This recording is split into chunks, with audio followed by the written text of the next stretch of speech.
चाहे नागालैंड हो, मणिपुर हो, मिजोरम हो, त्रिपुरा हो, इसलिए वहां के लोगों ने धर्म छोड़ के ईसाई धर्म अपना लिया। आज मिजोरम में 90% से ज्यादा ईसाई हो गए, नागालैंड में ईसाई हो गए। क्यों? आप इतना अत्याचार कीजिएगा उसको कि आप ये पढ़ नहीं सकते हो, तो फिर रहेगा काहे लिए वहां पर? अब वही ईसाई आएगा सेम टेबल पे खाना खाएगा, वही कोई मुस्लिम आएगा कहेगा कोई बात नहीं, तुम किसी जाति को, मस्जिद में आगे घुस गए तुम ही रहोगे, हमारा सर भी कट जाएगा तभी हम मारेंगे इनको, क्योंकि इतना अत्याचार किए हैं, इतना अत्याचार जिसका कोई हद नहीं। पानी पीने पे रोक है, कभी भी घर में आ सकते हैं, बहन बेटियों के साथ कुछ, इतना अत्याचार हुआ यहाँ पे। इतिहास में बहुत सारी चीजें दब के लिखी गई, तो जिस वजह से भारत में विदेशी आक्रमणकारियों को एक अच्छा सा माहौल मिल गया आक्रमण करने के लिए। इतना आप किसी को सताइएगा तो आपके लिए कोई खड़ा होगा जी। तो एक मंत्री जी एगो दलित के घर खाना खाएं, हमको फोटो भेजें कि देखिए हम दलित के यहाँ खाना खाएं, तो हम कहें कि सर अगर आपको दलित का भोजन इतना ही अच्छा लगता है तो उसकी बेटी को बहू बना के ले आइए अपने घर, डेली खिलाएगी खाना आपको।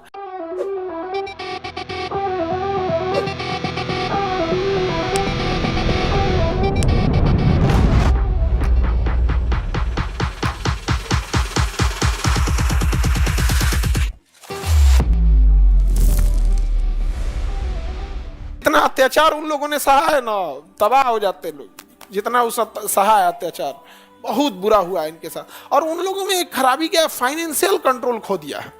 फाइनेंशियल कंट्रोल उनके पास नहीं है, छोटा मोटा काम करते हैं, ना बड़े अधिकारी पे है ना कुछ है यहाँ पे। ये बहुत दुखद चीज है ये सब। तो कभी वो मूवी देखोगे तो तुम्हारा दिल दहल जाएगा।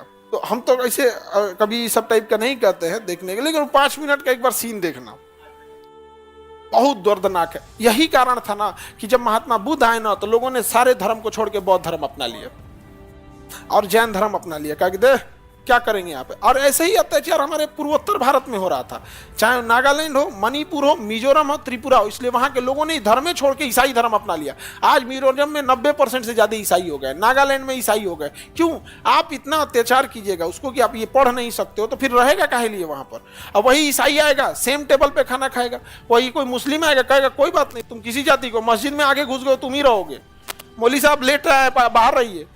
उन लोग में ऐसा होता, मुस्लिम में अगर नमाज पढ़ने अगर किसी शहर का सबसे भिखारी इंसान भी अगर मस्जिद में पहले गया है ना तो सबसे आगे रहेगा, और उस मस्जिद के जो मौलवी साहब हैं अगर लेट हो गए तो आप पीछे रहिए, जगह नहीं है तो जाइए, वो हटा नहीं सकते हैं उसको। तो यही सब जो चीजें देखने को मिला ना, तो जिस वजह से भारत में विदेशी आक्रमणकारियों को एक अच्छा सा माहौल मिल गया आक्रमण करने के लिए।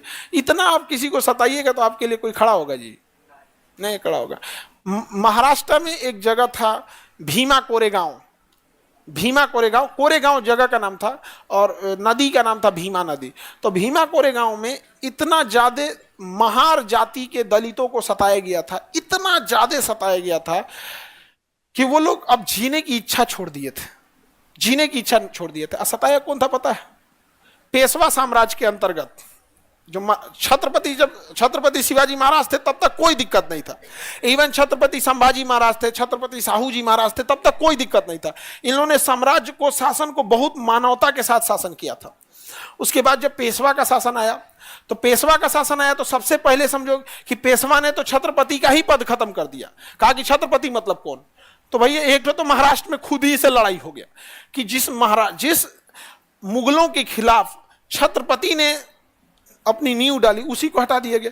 और वहां इतना ज्यादा अत्याचार हो गया था कि अंग्रेज आए सब, तो अंग्रेजों ने कहा कि इन मराठों से लड़ना है, तो मराठा में तो छत्रपति रहे नहीं, अब मराठों का शक्ति किसके पास आ गया? पेशवा। तो उन्होंने देखा कि इन्होंने बहुत अत्याचार किया, तो अंग्रेजों ने अपनी सेना में महज 500 महार दलितों को रखा था, महज 500 महार दलितों को रखा था। और उन्होंने कहा था कि हमारा सर भी कट जाएगा तभी हम मारेंगे इनको, क्योंकि इतना अत्याचार किए हैं, इतना अत्याचार जिसका कोई हद नहीं। पानी पीने पे रोक है, कभी भी घर में आ सकते हैं, बहन बेटियों के साथ कुछ, इतना अत्याचार हुआ यहाँ पे। इतिहास में बहुत सारी चीजें दब के लिखी गई। उन्होंने कहा कि लड़ाई, मर जाएंगे तो लाश भी हमारी उठ के लड़ेगी यहाँ पर। और उधर मराठा पेशवा, मराठा छत्रपति तो थे नहीं, पेशवा कब्जा कर लिया था, उसने तो खुद ही गद्दारी किया छत्रपति से। तो वहां से क्या हुआ, तो इन्होंने 25,000 पेशवा की फौज थी और अंग्रेजों के पास कितने मार थे? 500। ये 500 सुबह लड़ाई लड़ने चालू किए 1 जनवरी का दिन, 1 जनवरी का दिन ठंड में सुबह 10 बजे लड़ाई चालू करते हैं और शाम 3 बजते बजते 25,000 पेशवा सैनिक को हरा देते हैं, महज 500 लोग। और बिना खाए पिए पानी का एक घूंट नहीं पिया था। तो कहते इतना अत्याचार सहे हैं कि अब यमराज से डर नहीं लगता है। दुनिया का सबसे खतरनाक आदमी होता है जिसको मरने से डर नहीं लगता, इच्छे खत्म हो गई जीने की। तो हम लोगों ने अपने अपने गिरेबान में एक बार झांक के देखे क्या हाल हो गया। अंग्रेज लड़े थे सब क्या इनसे? लड़े नहीं, सब मार के हरा दिया यहाँ पर। बड़ी बड़ी सब चीजें हुआ है, मूवी भी होगी भीमा कोरेगांव पे। तो बताइए, इसको शूद्र और स्त्रियों को पढ़ने की अनुमति थी? नहीं थी।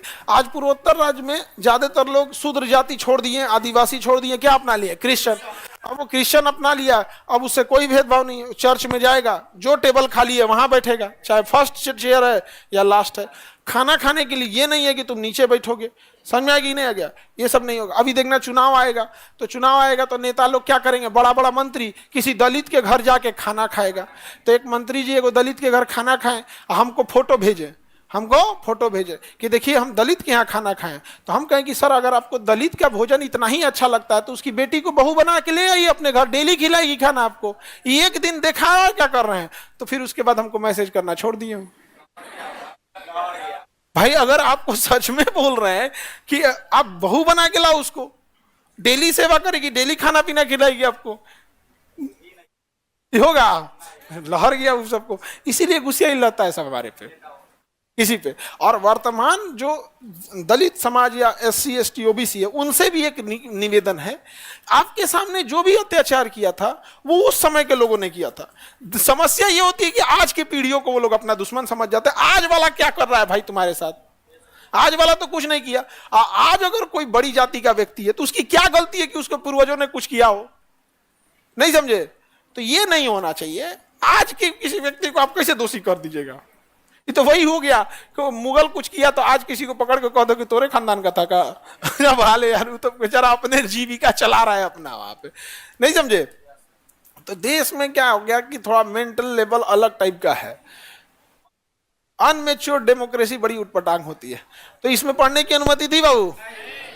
हाँ, जमीनी स्तर पे बहुत जातिवाद है। उसका एक बड़ा कारण ये भी है कि जो निम्न वर्ग के लोग हैं, जब वो नौकरी पाते हैं या कहीं बड़े पोस्ट पे चले जाते हैं तो अपने ही जाति के लोगों का समर्थन या अपने ही कम्युनिटी का लोग का साथ नहीं देते हैं। उसका एक कारण भी है, जब आपकी संख्या ज्यादा रहेगी तो यूनिटी नहीं आएगा। संख्या जिसकी ज्यादा रहती है उसमें यूनिटी नहीं रहता, जिसकी संख्या कम रहती है यूनिटी उसी में रहती है। जैसे स्कूल कॉलेज में महिलाओं की संख्या कम है तो देखिएगा गर्ल्स के लिए एक डिपार्टमेंट अलग है, महिलाओं के लिए कुछ ऐसा नहीं होना चाहिए, वो नहीं होना चाहिए, महिलाओं के साथ ये वो, क्योंकि संख्या क्या है? कम है एजुकेशन फील्ड में। लेकिन पुरुष की संख्या ज्यादा है। ये मरे छोड़ दे, छोड़ दे इसे यार।